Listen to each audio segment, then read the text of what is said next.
សួស្តីអ្នកនរគ្នាស្វាគមន៍មកកាន់វីដេអូថ្មីរបស់ខ្ញុំVIRAKBOហើយថ្ងៃនេះខ្ញុំនឹងធ្វើការនិយាយតាក់ទងនឹងទូរស័ព្ទស៊េរីចាំមួយគ្រឿងឥឡូវនេះអ្នកទាំងអស់គ្នាទៅទស្សនាវីដេអូ introduction របស់វាបន្តិចសិនទៅហ្នឹងហើយអ្នក and ultimately more useful. iPhone 5C is beautifully, unapologetically plastic. Multiple parts have been reduced to a single polycarbonate component. That sense of quality and integrity that's synonymous with the iPhone. That meant developing the design by that's the iPhone 5C. It's the vivid realization of hardware and software together in one device.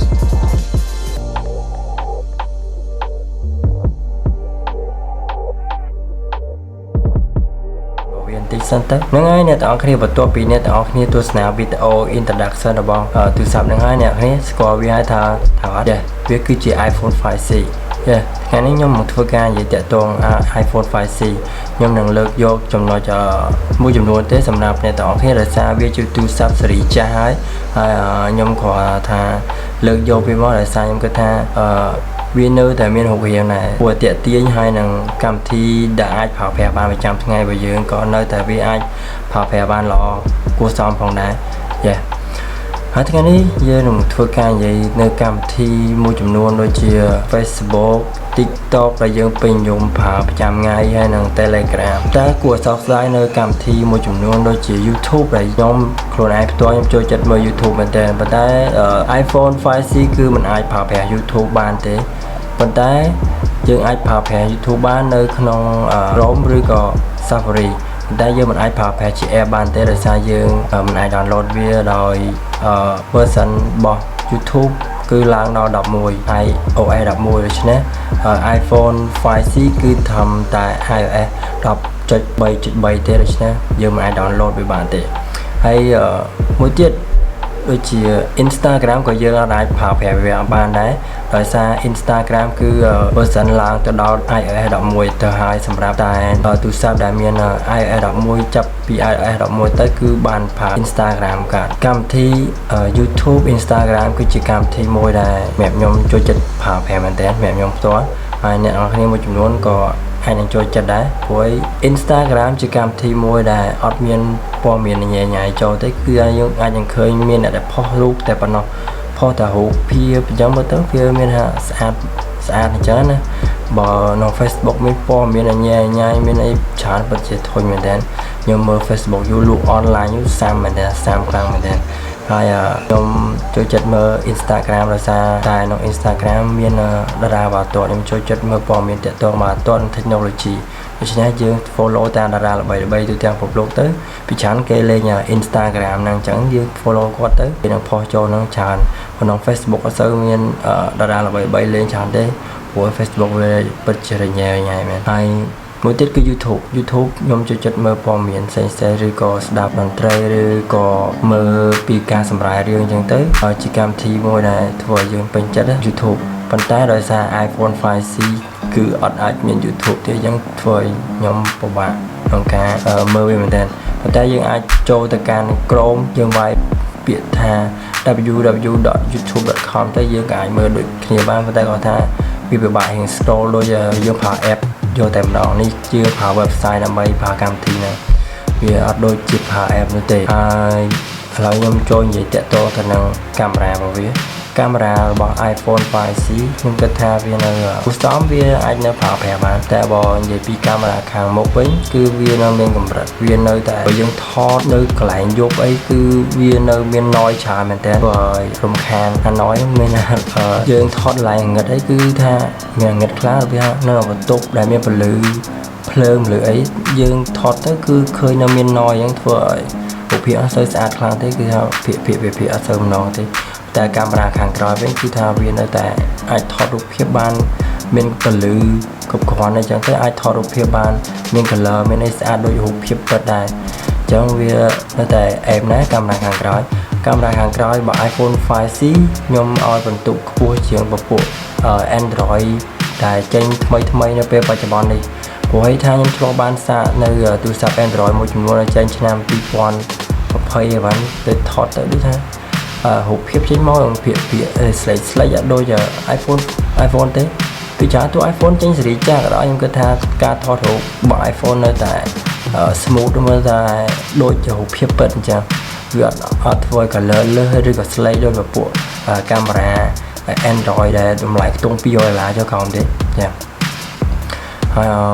មួយទៀតតទៅនឹងថ្មគឺខ្ញុំគិតថា iPhone 5C នៅធ្វើបានល្អថ្ម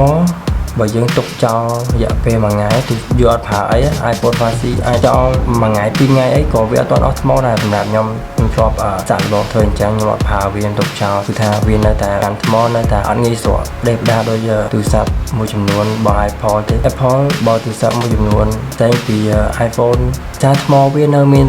ល្អដែរនៅថ្មវានៅតែអាចកាន់បានអែមនៅដែរអញ្ចឹងទៅទុកចោល1ថ្ងៃ2ថ្ងៃក៏អត់អីដែរហើយបើក្នុងការលេងហ្គេមវិញគឺវាទៅតិចហើយការលេងហ្គេមគឺវានៅមានកម្រិតដោយសារទូរស័ព្ទនេះវាចេញរយៈពេលយូរហើយការលេងហ្គេមក៏នៅអាចមានស្ទុកតិចដែរដល់យើងលេងហ្គេមធំមកលេងហ្គេមទួយល្មមវិញនៅអាចអូស smooth ដដែលទេបើលេងហ្គេមធំដូចជា mobile ហើយវាអាចនឹងឡើងកម្ដៅឆាប់ឡើងកម្ដៅហើយនឹងអាចនឹងមានបញ្ហាតាក់ខ្លះដែរបើយើងលេងធម្ម software ឬក៏លេងយ៉ាងតូចមួយចំនួនហើយគឺ iPhone 5C នៅតែអាចអូសបានកំដរយើងបានហើយបើខ្ញុំធ្វើពិសោធន៍មួយទៀតគឺខ្ញុំបានប្រើប្រាស់ទៅលើបណ្ដាញសង្គមជា Facebook TikTok និងលេងអ៊ីនធឺណិតមួយចំនួនហើយលេងហ្គេមរយៈពេល1ម៉ោងហើយ iPhone 5C គឺវាស៊ីថ្មចាប់ពី 67% មកដល់ 47% ពេលខ្ញុំចាប់ដើមលេងគឺថាខ្ញុំលេងពីថ្ម62ដល់ថ្ម47រយៈពេល1ម៉ោងហ្នឹងគឺថាវាសូអស់ 20% ដែរដូច្នេះប៉ុណ្ណឹងគឺថាយើងស៊ីដែរណាប៉ុន្តែចង់និយាយថាយើងប្រើគ្រប់កម្មវិធីអស់យើងលេងទាំង Facebook TikTok ហើយនឹងលេងហ្គេមមួយចំនួនអញ្ចឹងទៅរយៈពេល1ម៉ោងហ្នឹងហើយខ្ញុំគិតថាវាប៉ុណ្ណឹងគ្រាន់ណាស់ប៉ុន្តែក៏ថាវារៀងឡើងកម្ដៅតិចដែរ iPhone 5C ហ្នឹងវារៀងចាស់ហើយវានឹងអាចឡើងកម្ដៅអញ្ចឹងហើយវាក៏មិនសូវកាន់ថ្មនៅពេលយើងលេងអីរយៈពេលយូរយ៉ាងណាបើតាមខ្ញុំគិតបើយើងលេងរយៈពេល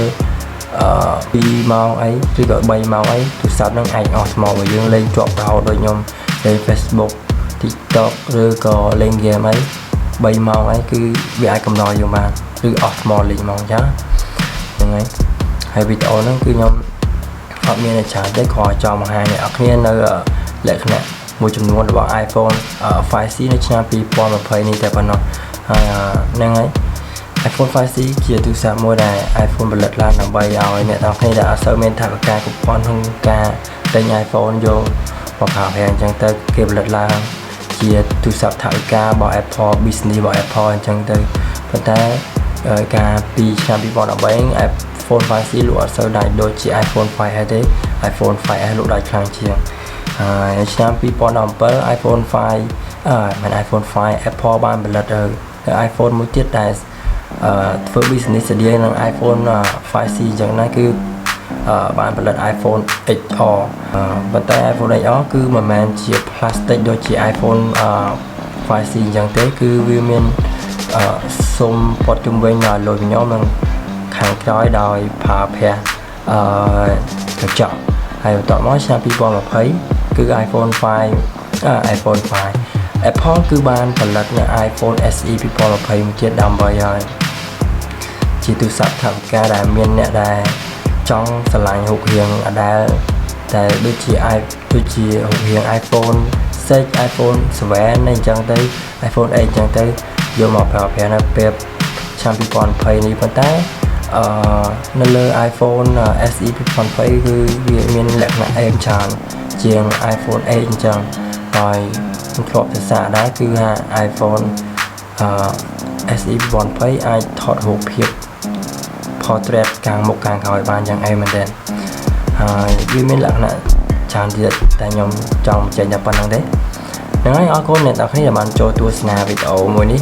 យ យើងនឹងជួបគ្នានៅវីដេអូក្រោយៗទៀតអូខេ bye bye peace